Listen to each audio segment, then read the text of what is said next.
আজকে আমি চাল কুমড়োর পুর করব। সর্ষে বাটা, পোস্ত বাটা, নারকেল বাটা আর কাঁচা লঙ্কা দিয়ে একসঙ্গে বেটে নিয়েছি।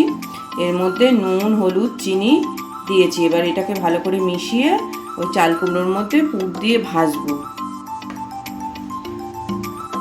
এই আমি চাল কুমড়োর মধ্যে এবার পুরটা পুরবো। এই যে এরকম করে একদম শুকনো শুকনো করে বেটে নিতে হবে। এই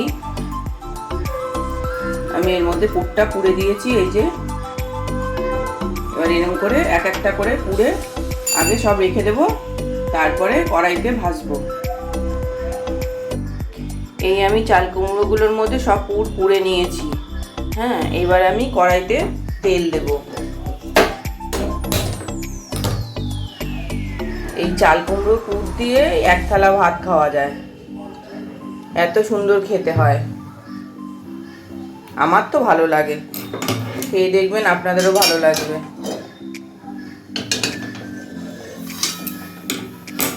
এবার তেলটা একটু গরম হোক, তারপরে দেব। তেলটা আমার গরম হয়ে গেছে। এবার আমি একটা একটা করে কড়াইতে দিয়ে ভেজে নেব।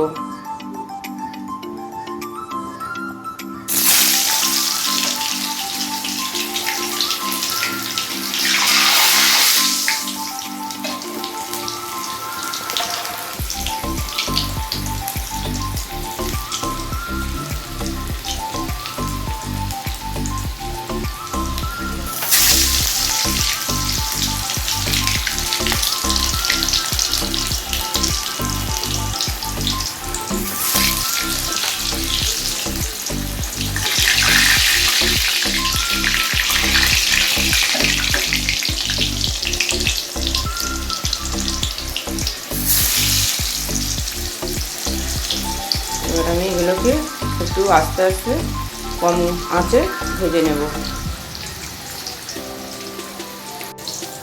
এই দেখুন আমার ভাজা হয়ে গেছে। এবার আমি একটা একটা করে তুলে নেব।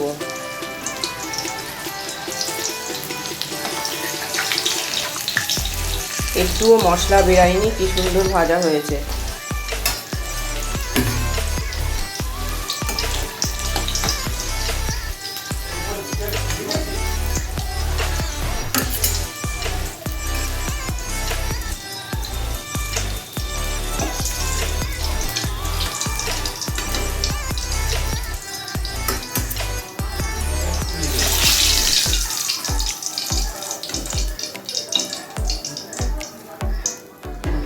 দেখুন কি সুন্দর হয়েছে ভাজাগুলো।